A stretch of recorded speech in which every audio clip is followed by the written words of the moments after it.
Welcome. Today we're looking into a case from South Korea, back in 2023. It's a deeply unsettling crime that really caught everyone's attention. Yeah, it really did. And for this deep dive, we're drawing on an analysis from a YouTube source. The title is Curious Killer Case. And Galanka? Banom kame. Ganko nano kalkunka. 179. Okay, so our goal here is to sort of unpack the details, right? Walk through what happens, who was involved, especially the person responsible, and get into some of the expert thinking around it all. Exactly. Trying to understand the sequence, the background, the insights. And what's really striking, like right from the start, is how this whole thing began. It wasn't your typical missing person report. No, it started with a taxi driver just being observant. Incredibly observant. His actions were absolutely pivotal. So let's start right there. It's the early hours, maybe 3, 4 a.m., Busan's Yu-jeong district. And this taxi driver, he picks up a young woman. And immediately something feels off. To him, she looked really young, like a high schooler. Which, being out alone in a deserted spot at that hour, unusual. And she has luggage. Big travel suitcase. Heavy, apparently. Right. And here's the first really strange thing. When it's time to put it in the trunk, she absolutely insists on doing it herself. Like, actively refused his offer to help. Yeah, that's odd. You'd normally accept help with a heavy bag, right? Yeah. Especially then. That alone is a bit of a flag. Definitely. So she gets in, gives the destination, a secluded spot, woods near the Nakdong River in Yangsan. Quite remote. Very. And during the drive, she seems anxious, keeps checking her watch, like she's on a deadline or something. That suggests planning, doesn't it? Not just a random trip. She's watching the clock. Exactly. So they get to this wooded area by the river. She gets out, takes the suitcase out of the trunk again, all by herself. But this time, the driver spots something else. Something on the suitcase. Okay. A stain. He described it as wet, sort of brownish, noticeable. Oh, wow. Okay. That's much more concerning. Right. Then she tells him, wait here, I'll be back for a ride home. And she just drags this heavy, stained suitcase off into the trees and disappears. Just disappears into the woods with it. Yeah. A little while later, she comes back to the taxi. But no suitcase. Empty-handed. Empty-handed. You can only imagine what the driver's thinking now. Oh, absolutely. The unease must have been dialing up significantly. Has to be. So he drives her back to the address she gave, her home, drops her off. But that feeling, that wrongness, it doesn't go away. It's nagging at him. I bet. So just a little ways down the road, he pulls over.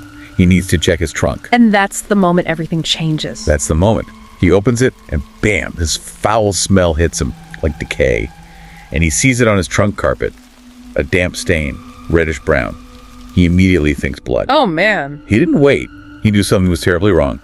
Grabbed his phone, called 1012, the police emergency line, right then and there. Thank goodness he did. And the police, thankfully, took him very seriously. They did. The South Korean police jumped on it fast. Based on what the driver told them, they started pulling CCTV footage along the route he took around the drop-off point. Trying to piece together her movement. Exactly. And the footage shows her going into the woods with a suitcase, coming back without it. Visual confirmation of the driver's story? Yep. And using the address she gave the driver, they identified her pretty quickly. Wow. And the speed here is just incredible. Police go to her home that same day. The driver calls, police investigate, identify her, and show up at her door, all within hours. That's remarkably fast. She opens the door. It's Yoo-jeong, 23 years old. And inside her apartment, well, the police find what the driver feared. Oh, no. Human body parts. Yeah. In garbage bags. They also find the victim's wallet, her ID card. It's horrific. Just horrific. Yoo-jeong was arrested right there, barely 3 hours after the taxi driver dropped her off. That quick response, it likely prevented her from disposing of everything. Maybe even stopped something worse down the line. It really feels like it. So this woman, Jung Yoo-jeong, who was she? The source paints a pretty bleak picture of her background. 23 years old, didn't go to university after high school. She'd been unemployed for about 5 years. Tried to find work, apparently, but nothing stuck. And her home life wasn't stable either. No. Lived just with her grandfather. Parents were divorced. Her father had remarried. Started a whole new family. That kind of instability can be tough. And it seems connected to something else the source really emphasizes.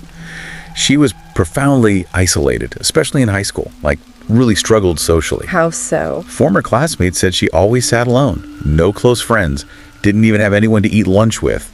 There were reports she was bullied Maybe because of her family situation, after graduation, lost touch completely. Never went to any reunions. Just vanished from their lives. Wow. That sounds incredibly lonely. Just deep isolation from a young age. Yeah. And on top of that, career frustration. She wanted to be a police officer, apparently, or maybe some kind of civil servant. But she kept failing the English exams needed for those jobs. English. Okay. Keep that in mind. The source says she hated English, wasn't good at it, and the extent of her isolation. Police look at her phone records. They found only one chat history. Just one. Who with? Her father. That was it. Outside of him, basically no social contact reflected on her phone. That's startling. An extreme lack of connection. Now, this terrible act, it wasn't spontaneous. Not at all. The investigation uncovered so much evidence of planning. Meticulous planning. Like what? Her internet search history. Police found searches for things like, well, murder methods, how to fatally stab someone, effective ways to dispose of a body. Yeah. Chillin' stuff. So she was actively researching how to kill and conceal it. This wasn't just a passing thought. Not just online either. Library records showed that in the months leading up to it, maybe 1 or 2 months before, she'd borrowed a whole stack of books. Books on criminology, forensic science, famous murder cases. She was studying, learning the mechanics. And maybe the most disturbing part, the source mentions she seemed to admire certain serial killers, like they were her idols. She'd studied their histories. That goes beyond research. That's a fascination, maybe even identification with them. Truly chilling. So she'd done all this research. She has this dark fixation. How does she find a victim? She uses an online tutoring app. An app? How? Creates a fake profile. Pretends she's a mother looking for an English tutor for her 9th grade daughter. Okay, setting a trap. And her requirements were incredibly specific. Almost like she was designing the perfect scenario for herself. What were they?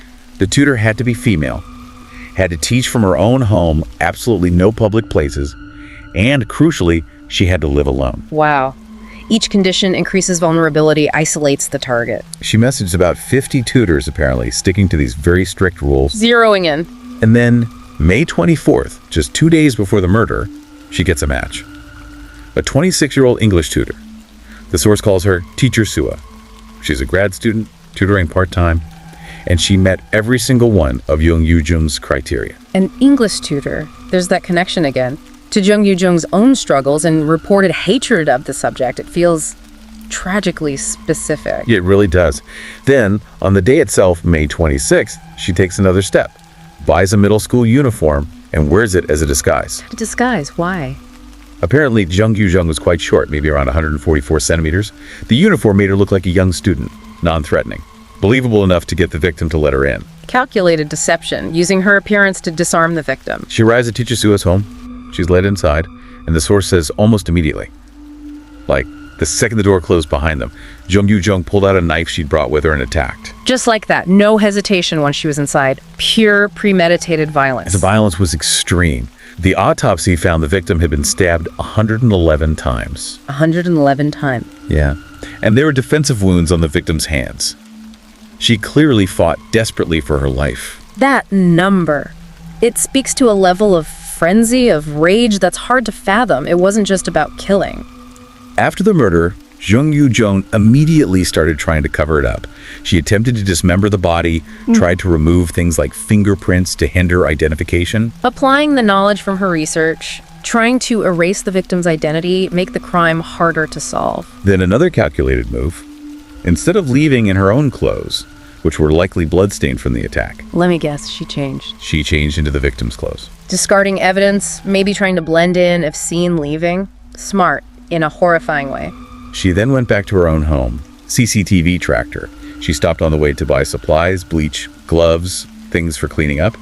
And that's when she also got the suitcase, the one the taxi driver saw. Preparing for the next stage. Cleanup and disposal. She returned to the victim's apartment, cleaned the scene, gathered the body parts, and packed them into that suitcase. A determined effort to remove all traces of the crime. Then, around 2:15 a.m., she leaves the victim's building with the suitcase, walks out onto the street, and hails that taxi, the one driven by Mr. Lee. Her plan: dump the suitcase, the body, by the river. That spot she'd seemingly checked out earlier. And if it weren't for that driver's intuition, noticing the stain, the smell, she might have actually gotten away with the disposal part. Absolutely. His call broke the chain just in time.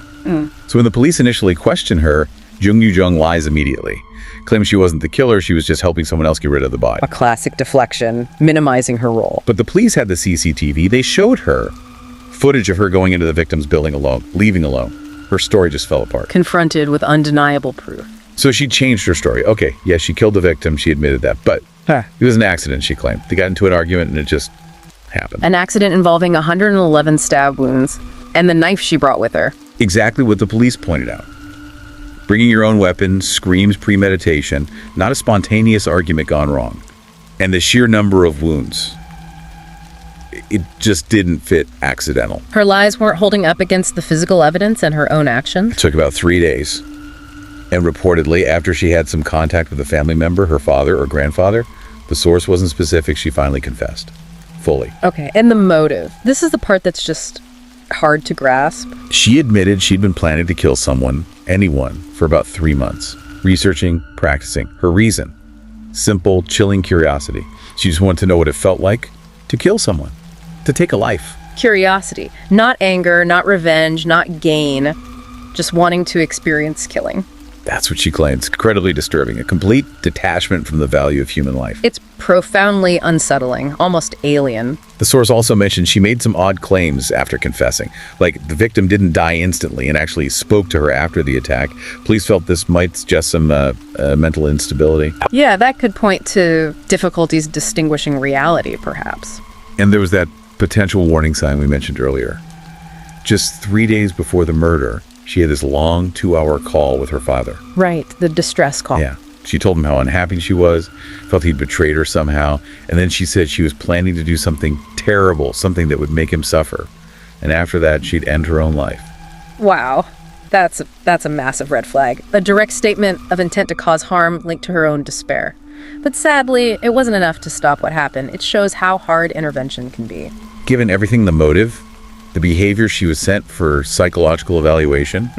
They used a specific assessment. The source notes a 4-part test for psychopathy. Right, the PCLR, or a similar tool, it measures traits like callousness, lack of empathy, impulsivity, antisocial behavior. So the average score for most people is around 15. Anything over 25 is generally considered indicative of psychopathy. Okay, and her score? She scored 28. 28, that's high. Very high. The source points out it's actually higher than some notorious South Korean serial killers, like Kang Ho-soon, who apparently scored 27. The experts looking at this concluded she had serious potential to become a serial killer if she hadn't been caught so quickly. That score really paints a picture of her psychological state. It underscores the danger she posed. The source brought in some expert analysis. Professor Lee Soo-jung, a forensic psychologist, looked at the case through the idea of envy. Envy? How so? Professor Lee suggested Jung Yoo-jeong was deeply jealous of the victim. Teacher Sua represented everything Jung Yoo-jeong lacked: education, a potential career, social standing, maybe just a perceived happier life.